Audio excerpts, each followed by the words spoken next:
play Valorant? Nah. I didn't end up caring. Yeah, me neither. I didn't ever really super enjoy playing Counter-Strike, so nothing about Valorant really was appealing to me. I by and large, do not like games that have just super low time to kill, like 1 or 2 shot deaths with like automatic weapons. Nah. Don't need it. Quake's more my speed. Games where you can like dogfight a little bit. And you might take a shot and be like at a disadvantage, but at least you can like choose to engage or run away or like do something. CS is awesome with close friends. Yeah, that might, I feel like that's true of most games like that, is that if you have a crew, it's fun. Yeah, Counter-Strike via LAN. Yeah. That was fun, because that was 0 lag, but I don't know. Just the rule set of Counter-Strike never really appealed to me. Specifically, the waiting. I don't like waiting. That's why I don't like Battle Royale either. If you just get popped really early in a match, guess what? You get to sit there and fume for 5 minutes. And I get it, like that's part of the game type, it's part of the rule set, it kind of has to be that way, but if I have a choice, I'd rather play a game where I can like respawn and keep playing a video game. Immediately, like, go out and try and improve the mistakes that I think I made. I just typically like one-on-one games a little better because of that. The economy aspect does add a cool, like, a metagame and a cool strategy layer to the game. But I was never good enough to even play the game at that level. Like, my aim, my situational awareness, and I was just never good at Counter-Strike. Never once. Back in the day, whenever I would play Counter-Strike, like 1.6 and Source and stuff, I would usually have like a Game Boy or something next to my computer so that I had something to do. What's your opinion on Third Strike? It's one of the best fighting games ever made. I still listen to the soundtrack. It's a good workout soundtrack, Third Strike is. Third Strike to me is probably mechanically the most perfect 2D fighter. The parry mechanic is... It's pretty chef's kiss.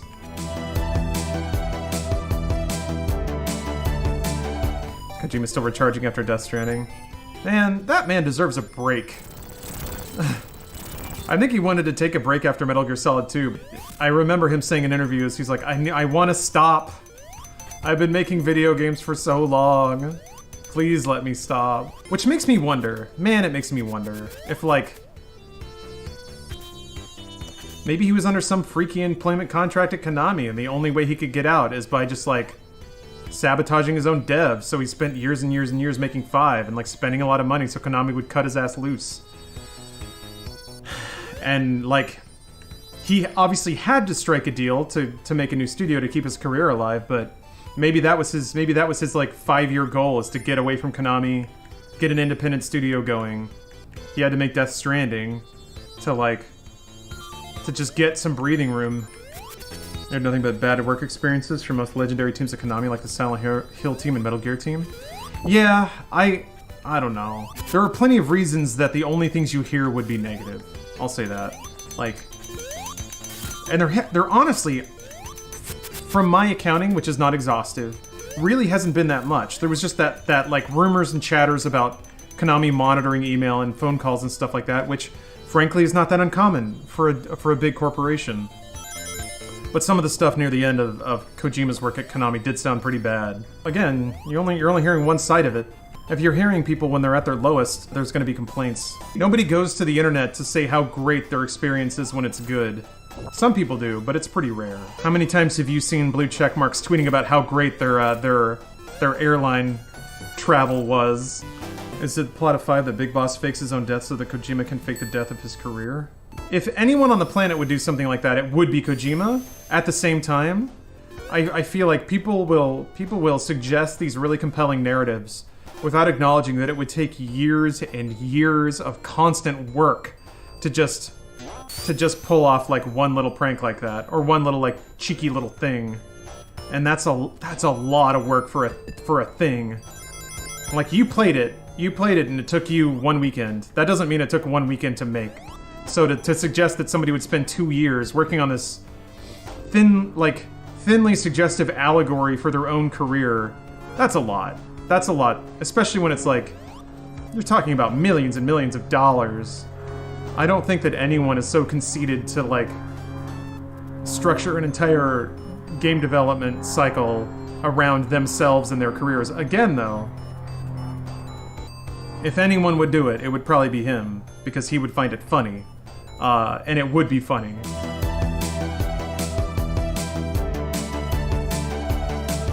Directors do that with movies? Make movies about their own careers? And their own relationships with studios? Like, I mean, yeah, there's like the Inception thing, but like, that's a theory. Here's another thing. It actually takes a lot less time and money to make a movie than it does a game.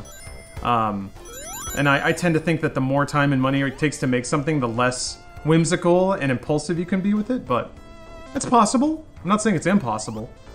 But to have, like, hundreds of people working for 4 years on, like, something that is entirely about your career and your relationship with the publisher, possible.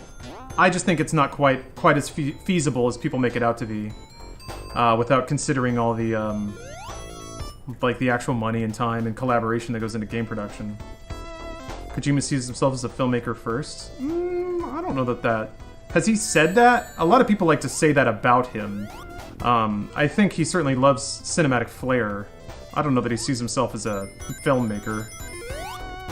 That said, he has called his games films and marketed them as films before.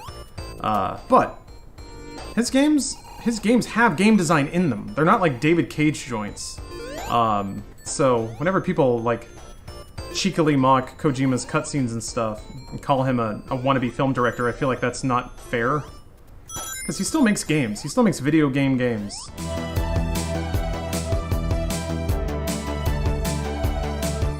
Mario 1 had like platforms that were spaced out to recognize what you would naturally do instead of punish it. It didn't have a lot of trolley jumps. Maybe near the end of the game it started getting a little spicy with it, but mostly Mario is like... The levels were designed to flow bizarrely way more than Sonic levels were. If you just hold right and sprint through every level in Mario, it is feasible that you can sight read and play through the game that way. If like you have the reaction times and you're familiar enough with Mario's jump mechanics. That is just not even a little bit possible in Sonic the Hedgehog. So that's what was always so strange to me too, is the thing that I thought Sonic was telling me I should do is actually how you're supposed to play Mario. Mario, especially in contrast, Sega liked to market it as a slow-ass, boring, dumb baby game, but it was actually, for me, a lot faster and more difficult than Sonic. People like this over Mario? No, they didn't. That's the thing. Sonic never sold as well as Mario. There's been some studies about, like, physics in video games and how that relates to enjoyment that people have, and it turns out that the closer a character's jump arc is to the original Super Mario Bros., the more people like it. Now, that may be just because, like, people are so used to that it's what they're familiar with. I don't know what the sample size was, but it really was just kind of a testament to the fact that Nintendo really nailed it. Something as simple as Mario's jump arc was just like... And the physics of Mario's running was just so on point. Should go back to Super Mario Bros. 1 after this and see which one aged better. Not a bad idea. I feel like they've aged the same. I don't know. No, I don't agree. I think Mario is still a pretty mechanically rock-solid platformer, while this has issues. Sonic soundtrack is better than the Mario soundtrack? I'm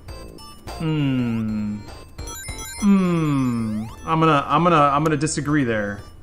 I'm gonna say that's wrong. One or two best Sonic tracks are better than one or two of Mario's middling tracks, but nah. Nope. Everyone knows the Mario theme. The world over. Not even a goddamn contest there. Sonic has some bangers, but the Mario theme is... And Koji Kondo's scores for like Mario 64 and Mario Galaxy... No. Sorry. Nope. Not even a little bit. Not even that Mario and Sonic have equally good soundtracks? Fuck no, dude. No. No!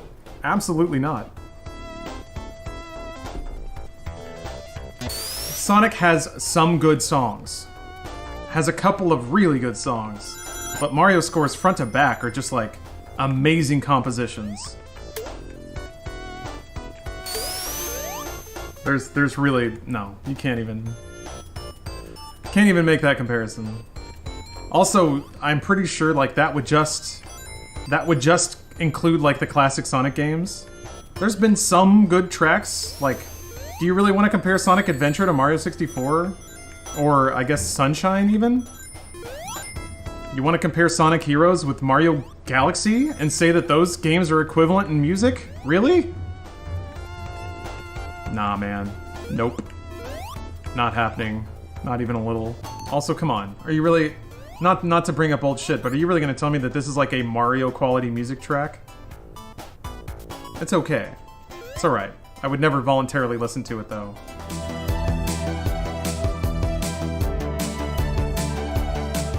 I think this game had a unique look. Branching level pathing was new and fresh. Some games had done stuff like that, but I do think, like, from a level design perspective, Sonic was probably ahead of the game there. I don't know that it was implemented in necessarily the best way, but, you know, that's fine. It was still early.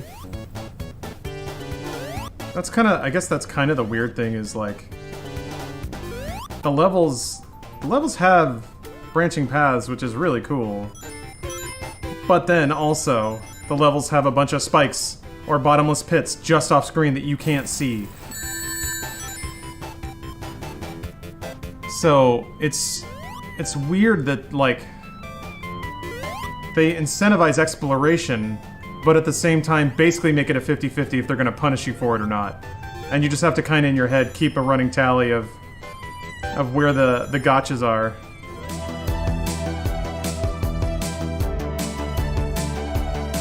What's the worst console reveal you've seen? Probably a tie between the PS3 and Xbox One. I feel like Xbox One was worse because they really should have known better. Like, there's really no excusing it.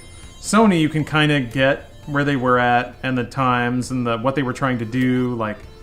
And I guess I know what Microsoft was trying to do, but it's like, man, how did you think that was a good idea?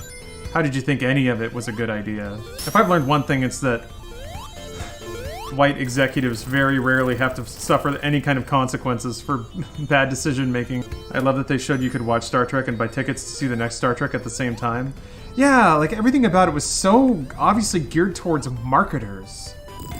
Their grand fucking consumer-facing reveal was all marketing-driven. All of it.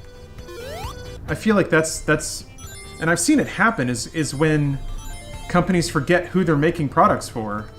They get so tied up with where the revenue comes from. And for Microsoft, I'm sure that they, like... The consumer experience became less of a factor when they started thinking about all the money they were gonna get by being tied to entertainment property and sports and stuff like this. If we make the Xbox an entertainment device instead of a gaming device, we're gonna be able to charge people for everything. What was so bad about the PS3 reveal? The games were not great, and the price... It was also that was kind of in an older E3, where, E3 conferences had tons and tons of analytics reports and sales data. It was super dry and boring.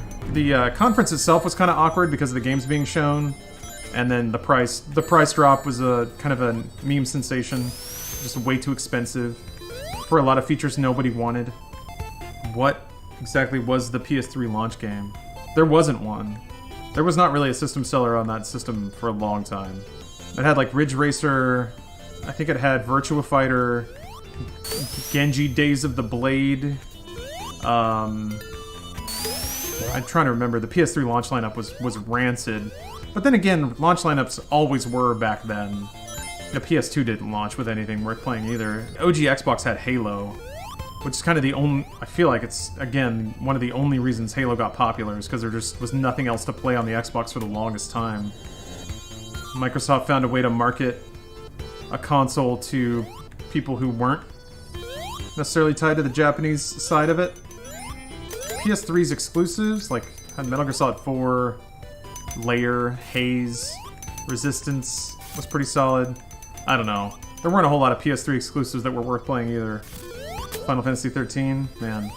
Sometimes when I want to feel good, I think about the absolute heartbreak that some goddamn nerds would write full missives about the depth of the betrayal they felt that Square was going to put out 13 on Xbox. Man, that was great. That was good stuff. should distinguish between calling something a system seller and you thinking it's worth buying a console over. Those are two different things. To me, a system seller is a game that actually moved systems. And I don't know which games actually moved PS3 units. What made you buy a PS3? I bought one at launch, because I buy most consoles at launch. Yeah, the PS3 was good for backwards compatibility. That is about it. It was not a very good console. It was bloated and didn't provide a good user experience. The tech shit that they focused on was tech for the sake of tech, as opposed to tech that served a need and contributed to the user experience. They pivoted pretty quick. The PS3 redesigns they had were a lot closer to like a good console design, but... Oh yeah, Demon's Souls. Can't forget about Demon's Souls. The game that saved video games.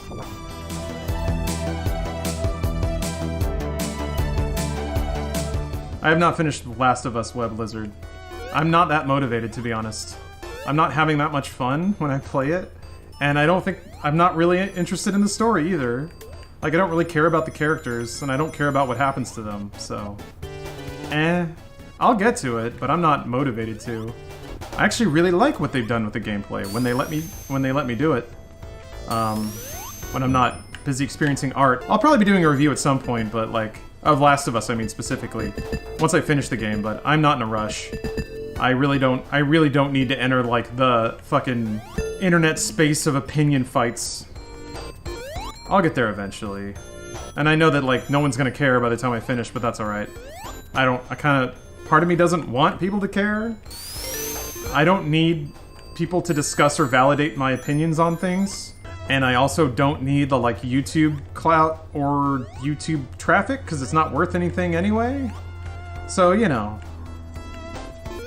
In the same way that I really don't have a strong motivation to play or finish The Last of Us Part 2, I likewise don't have a strong motivation to form a coherent analysis of it.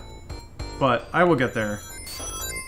In my own time. Some people want you to validate their opinions, though. I mean, okay. People wanting me to do that for them also does not motivate me at all. I hate not being able to discuss Last of Us 2 online without being hated on. Well, November, I guess it depends... As usual, it depends on the context of what discussion you're throwing out there. But I do agree. There are plenty of valid things to get pissed off about. Luckily, the sort of the bad taste of the like dogpiling is sort of washing away now. All the little angry boys that could not stand to look at lesbians or try and mentally process a game in which you don't play a strong male protagonist who's a hero and saves everyone. Like, now that they've kind of made their point about review bombing Metacritic, they're moving on to other pastures and finding other women to get mad at. Luckily now, the conversation is mellowing out a bit and people can actually just talk about the damn game. I love Last of Us 2, the gameplay was so fluid. It's pretty fluid when you're fighting human enemies. I cannot stand fighting infected in that game. The AI rules for them are so arbitrary, and it makes it really, really difficult to, like, come up with a plan and put it into action. Because they'll just lumber around and look at you, or change direction for fucking no reason. I don't know, man. There's a lot of design decisions in that game that make no sense to me. Or rather, there's design decisions that I think they realized too late that they were boxing themselves in, and had to, like, figure out how to make certain things work, and they did it by making exceptions to their own gameplay systems. It's mostly the zombie gameplay that I really don't like. I don't know. It's just, like, all the systems sort of fall apart when you're fighting infected. That works so well when you're fighting humans. The capacity of them to be in a known alert state, to telegraph to you what they're doing via their, like, vocal barks and stuff. To be able to play with their perception lines, and break line of sight. That stuff is super, super fun. Super fun. Some of the, like, really, like, it like approaches Metal Gear Solid 5 territory, which is awesome. And those minutes in the game are some of the best. Like, that's when it's a full video game that I really enjoy. But then those beats are surrounded by, like, cutscenes that I could take or leave, to be honest. They're well produced, but they just don't really grab me. And that's no commentary on the value of those scenes yet, because I haven't finished it. So I feel like I do at least need to understand where the story's going and how it's concluding. But as it stands right now, I really don't have that much attachment to anyone in the game, or care about what happens to them.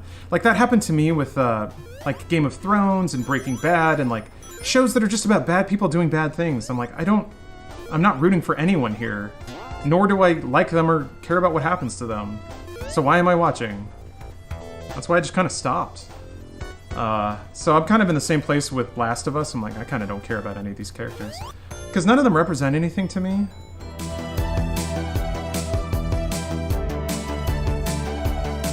Get Ghost of Tsushima? No. I didn't. I don't know, like, I did see that on Twitter, like, today's the day when everyone is allowed to like, low-key brag about being in the review cycle.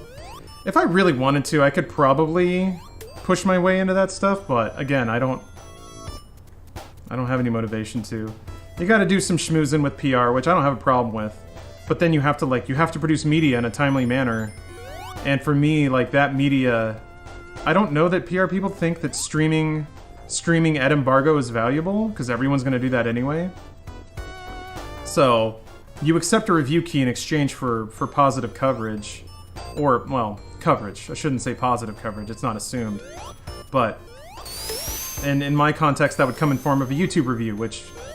that means I have to grind a game off-stream for hours and hours and hours. Which is time I'm not spent streaming, so it actually costs me money to try and play a game before release while it's under embargo. And then that means if I want to stream it, then I'll just be playing it again, which is not necessarily the most fun experience. What's wrong with a Twitch review? Nothing really, but I don't know. That feels too low effort to me. I mean, to be fair, this is kind of what... this is the solution that I'm looking for, but that is kind of doing the minimum of just playing a video game and then just sort of like letting people prompt you about what to say. But I get it, like, there's really nothing else that justifies the time. Yeah, it's unfocused too, which is not what I want to do. To me, like, gaming critique is a little more focused and packaged. It presents a thesis and then backs it up. Yeah, structured review, which I am going to do again. I am in the process of developing relationships with a lot of contract editors, so I don't have to do the editing. I think what'll happen is, and I don't want to do any more, like, grinding through games off stream, because it's really just, like, it's not good business sense. It's better business sense as a streamer to play a game as absolutely soon as you can. And actually, I should probably start doing this now, is asking for review codes with, like, the structure being, I will stream as soon as streaming embargo is lifted, and then once I beat the game, I'll produce a YouTube review, but that will not hit at embargo, it'll hit like 2 weeks later. Which will impact its performance on YouTube, and probably its value as a piece of PR material, but that's just sort of evaluating what's helpful in a media standpoint. Kind of wasted revenue, and it's I want to be clear, it is so weird to think about it that way. To even have a single thing complicate the fact that you get to play, like, the one that you get a game for free, and that you get to play it early. Those are all awesome things. Grinding game rooms must the enjoyment you would have otherwise have played it at your own leisure. Too much soup? That's a really important thing. Reviewers have tried to comment on that before. When you have to play a 40 to 50 hour game in the span of 2 to 3 days, to not only finish it before embargo, but to get a script ready and edited before embargo, even if it's just written. If it's a video review, you have to finish the game or play enough of it to speak authoritatively about it. Some people go back and forth about what's allowed and what isn't there. Write a script, voice the script, record the script, edit the script, make a YouTube thumbnail, like all that stuff. It's so much work to hit embargo. And I think actually, like, fewer and fewer people are doing it that way because of all the work. The Twitch review style or the Q&A style seems to be the emerging way of, like, capitalizing on that curiosity and getting like a YouTube video out with the title in it. Seems like unless you have a team to help with editing and other stuff, it'd be a huge burden for one person to do. Yeah, I did it for Doom Eternal, and it was a lot of work. And it was mostly a test case to see what the YouTube performance would be like. And the YouTube review made like $20, I think. So I was like, okay, that wasn't worth it. I mean, it's always worth it from a hobbyist standpoint, because I really do like just talking about game design. And as an avenue to sort of dig through and appreciate all the smart work from smart people. To me, that's what tickles my pickles, is seeing really smart people come up with really cool gameplay systems that combine to a greater whole, where, you know, it's clear that a ton of people worked together and it all came together into a beautiful thing. I guess, yeah, you did save $60 getting a free game, so that's definitely a part of it, but you also don't get to play it on your terms. So you do get a $60 game for free, but the exchange is you have to clear your schedule to do nothing but play that game in the meantime. So it's like, yeah, you get the $60 game, but then there's costs associated with that too, in terms of how you experience the game. Like, if you're super excited for a game, maybe you would want to play it 12 hours a day. But it's not only just the time aspect, it's like the manner that you play the game is also different. There's a difference between just kicking back and having a brew and digging into your favorite game and just being impulsive and playing it however you like. That's a little bit different than doing what I would consider a decent review, which is playing a game in multiple play styles, testing out all the options, really testing the boundaries of the game's systems to see how they react. So that instead of just having a good time and telling somebody else about your good time, you can provide them with exhaustive information that they may be looking for. So, you know, take a game like Cyberpunk. What a nightmare that would be to review. Because you, I might have designs about how I might want to play that game. Also, I can't review that because Stephanie works for CDPR, so there's no way, in terms of ethics. But if you were to review that, you'd not only maybe play the way you want to, but you'd have to try a ton of different ways to really see how real the promise is that all those ways are viable. And then you'd have to not only try them, but try them enough to be able to qualitatively describe to somebody whether or not they work. There's the monetary aspect of getting $60, a $60 game for free. And I'm not gonna lie, there's the little ego hit of feeling like you're important enough to be given premier exclusive access, like early access to something. I think a lot of people vibe on that more than they will talk about. And honestly, I think getting review copies for some people is more about just the validation of being included in the review rather than the desire to play it or to produce coverage for it. Definitely gotten that sense out of a lot of press and media types. But it's a complicated situation. There are some times where I've gotten a review copy of the game where I would have gladly paid for it just to be able to experience it in a more relaxed environment. And not that playing a game under deadline ruins it, but it definitely does change it. Also, like if you're doing gameplay for capture, that also changes the way that you play the game, because you can't you have to be mindful of keeping notes on the capture you have, so that when it comes to the edit, you're not scrubbing through 16 hours of game capture just to find that one thing that you knew was in there. That's the other wild thing, is you'll do capture before you know what you're going to say in the review, because that's just the linear nature of time. Which means that you have this bank of footage that then you have to match to a script, which is very time-consuming. But I've also found that most viewers aren't necessarily 100% hawks on whether or not B-roll matches what's being talked about, but stylistically it still feels like a good thing to do. But again, this is why I'll just throw money at somebody else to do it. My current business plan is to just run in the red, paying editors to make videos for YouTube, just as it truly is a hobby, as a way to just sort of continue to make content for people that that naturally can't spend 8 hours a day watching me ramble at video games on Twitch. But also just because I like it. This is a little conceited to think about it this way, but I don't see a whole lot of solid appreciation for game design and game craft. There's stuff like NoClip. There's always going to be a smaller audience for. In the manner that, you know, like, not everyone's going to want to listen to the director's commentary on a DVD. Sometimes they just want to see explosions. That's totally fine. But I've always had this ulterior motive of trying to mix elevating appreciation of game craft in with just the culture of watching, enjoying, and appreciating games.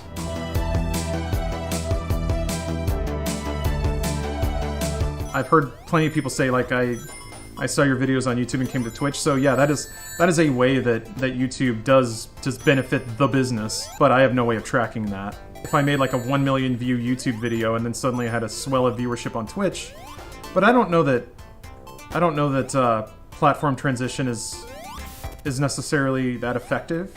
I can tell you for sure, having worked for a company that was desperate to transition platforms, it's not an easy thing to do.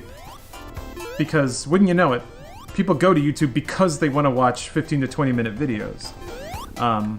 And seeing a video they like, in my experience, doesn't necessarily change that initial motivation.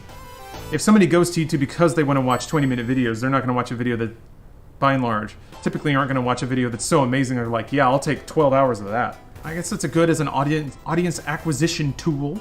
I've definitely seen the circumstance a lot of times where platform holders assume that if somebody likes something, that then they're like in their thrall. Of like, they like your videos, right? Just tell them what to do. And I'm like, well, it doesn't work that way. They're still people. Like, they're still people with their own lives and motivations. If they came to YouTube because they wanted a 10-minute funny video, no amount of messaging is gonna suddenly make them want, 6.5 hours.